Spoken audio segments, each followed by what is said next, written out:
it's ItzMariaVicz and welcome back to my channel. Thank you so much for clicking on this brand new video of mine. I hope that you guys enjoy the content coming up. If you are a returning subscriber, well, thank you so much for joining once again. And if you are new here, please consider subscribing. The button is just down there. Turn it from red to white and you'll be updated as to every single time that I upload a video. Oh, also, Happy New Year, everybody.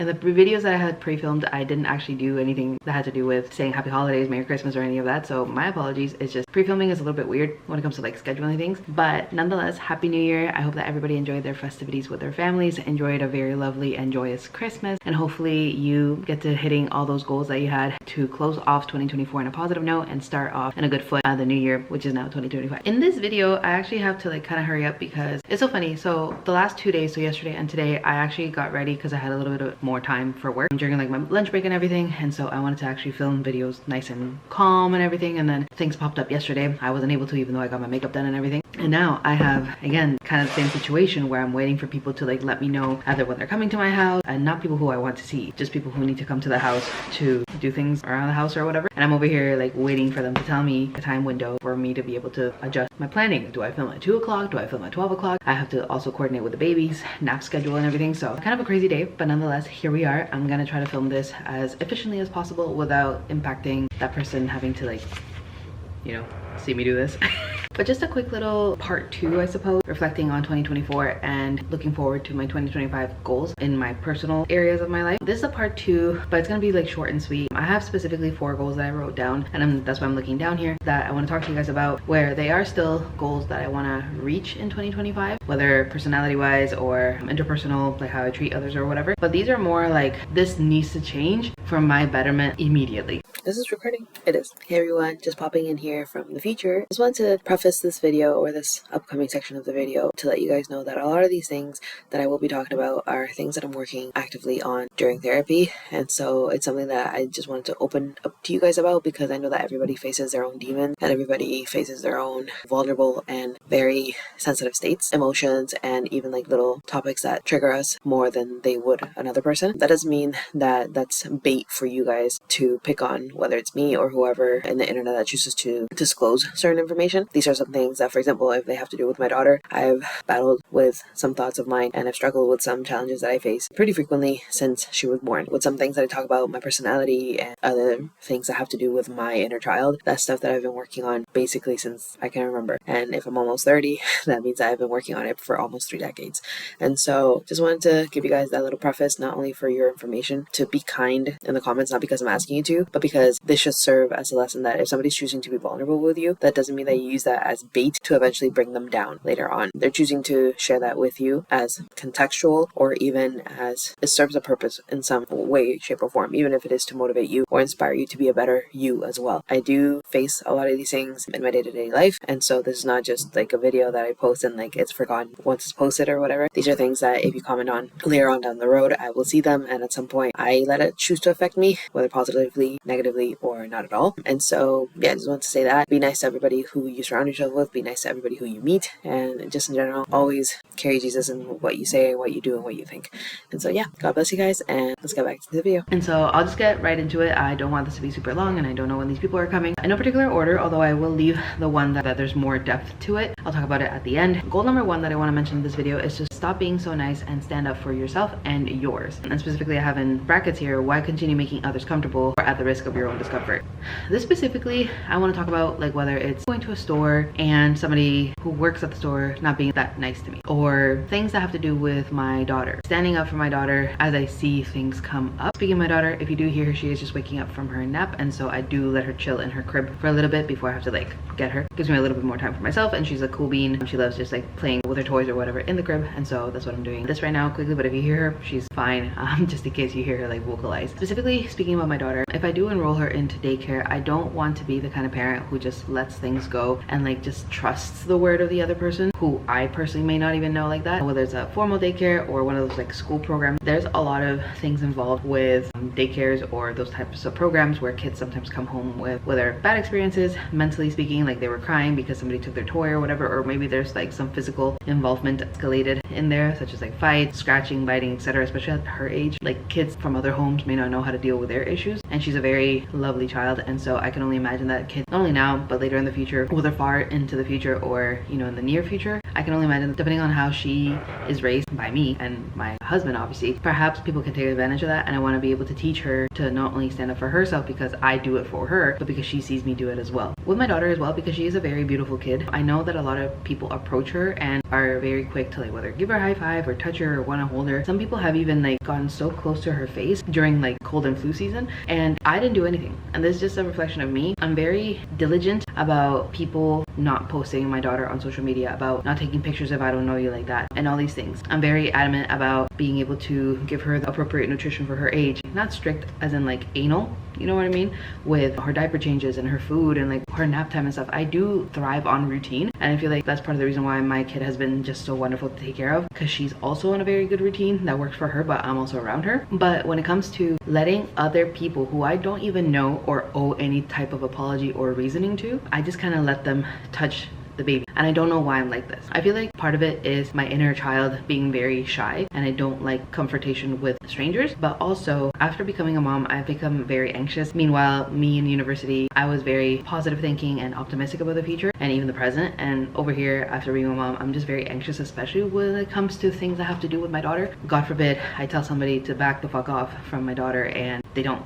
And although that's not the right outcome to expect, nonetheless it's still not good. If I don't want it to happen, it should be respected. It's just, unfortunately, we live in a society, specifically speaking in this country, Canada, specifically in the Toronto area, we have a very multicultural, multiracial society, and so people often overstep boundaries because they're not aware that that's not exactly good based on their cultural perspective, but my cultural perspective may not be yours. And so, for example, if I tell you to not touch my kid, not high five it or whatever, you should respect that and move on. But some people are not like that, and so I need to get over that fear. I need to get over that stressful situation where I'll just let somebody who I don't even know if they wash their ass touch my kid. Instead of letting that scare me, I just need to man up and like literally be like, listen, I don't know you, why are you touching my kid? And that's that. And the part to stand up for myself is a lot of things have been happening in the past like month and a half where some people like really drive me crazy, and I'm just supposed to take it. And oftentimes, even when I do stand up for myself, I'm told as to why I shouldn't be standing up for myself, because it's not a big deal to the other person or to the people involved. And I just don't feel like that's right. It's intention versus impact. If you are not intentionally trying to make me sad, make me upset, or whatever it is, but nonetheless I do feel upset, why shouldn't I express the fact that I'm upset? Something happened with actually this brand new phone that I had gotten early December, and essentially the store that I went to pick it up, the lady was just, one, she was not only not paying attention to what I was saying, my requests, my preferences, my questions and stuff like that, but she was kind of treating me like I was dumb. And because my husband knows a lot about phones, they were kind of understanding each other and I wasn't understanding her, and whatever, she was like making me feel, again, not making me feel stupid as if that's not my responsibility to take care of. Like, why should I think of the fact that she's making me feel this way? No, I'm choosing to react this way, in a negative way, in that sense. I even told the girl, I don't appreciate how you talk to me, I feel like it's very rude. It got to the point where I was escalating my feelings unnecessarily because I really wanted to be petty, because for once in my life I'm complaining or standing up for myself, in this case, speaking about something that shouldn't be happening, that is happening to me, and here I am being not validated for my feelings. Whether my husband was saying like, no, it's not a big deal because he's a man, and a lot of men don't think that things are a big deal unless you get physically involved or whatever, but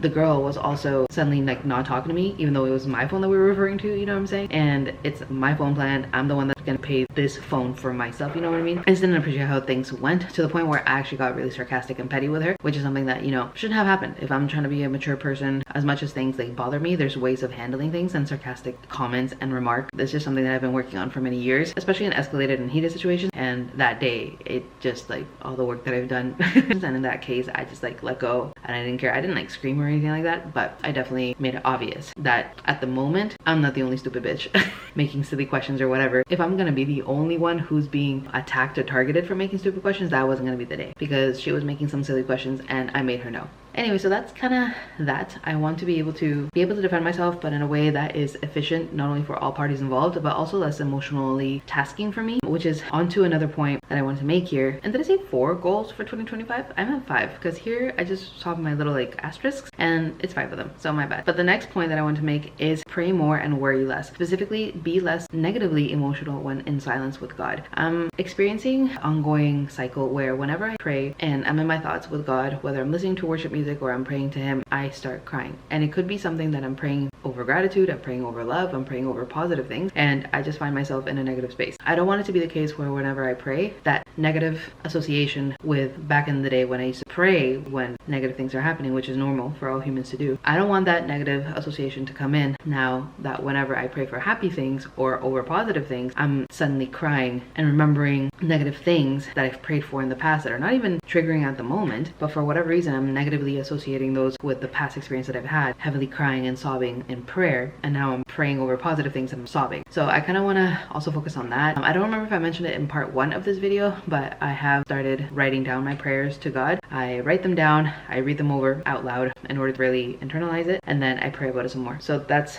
hopefully can get me out of the state of just listening to worship music and then affiliating it with negative emotions from the past. I'm hoping that that'll change moving forward in 2025. Number 3 is next, and that's to just make more time for myself, whether beauty, exercise, socializing, etc. I kind of went into it in detail with part 1 of this video, which went up earlier, but just to briefly summarize it, it is a great benefit to me in 2025 to not jeopardize myself by not socializing, by not getting my makeup ready or whatever it is. I really need to make time for these things to better benefit me, not only in the present but in the future. And if I'm happy, other people will be able to sense that from my behavior that I like pass on to them in our interactions and such. And so I feel like that's a crucial thing that I need to change effective immediately, basically ASAP. The next thing, going back to my daughter, is number 4, be more attentive to my daughter when I'm with her. This is hard because I work from home and it's really hard to make time for her, like stepping away from the desk in order to be like 100% paying attention to her, talking to her, playing with her, etc., without affecting my hours at work. But it's so hard. It's either that or I give her my half-ass attention, and I don't want to do that either. My daughter, any kid, but my daughter specifically, because that's my kid, deserves the best from me. And I just feel like effective 2025, I really have to make an effort of like, okay, when I'm with my daughter, working or not, I really have to pay attention to her. If I have to step away and attend to a meeting or do things that I really need to focus, then okay, I completely separate her from me in order to be able to focus, but she can do other things without negatively impacting each other. Now, of course, if she calls on me, if she cries, if she gets hurt or whatever, that's when I fully have my attention on her back again, even if I am working. But to be half-assed, not only in work, but to the attention that she requires and deserves, whether she's like trying to play with me and I'm, oh yeah, but I'm also like typing an email at the same time, like that's not cool. I wouldn't like that from anybody who I know to do that to me and or to my past self. And so it's very inconsiderate. And although I want to give myself some grace and say that, you know, thankfully I do have a job where I can be with her 24/7 basically, nonetheless that doesn't mean that I should take for granted the fact that I do have her while I still have her. If she does call on me, actually attend to her 100%, not just 80%, 90%, not even 99%.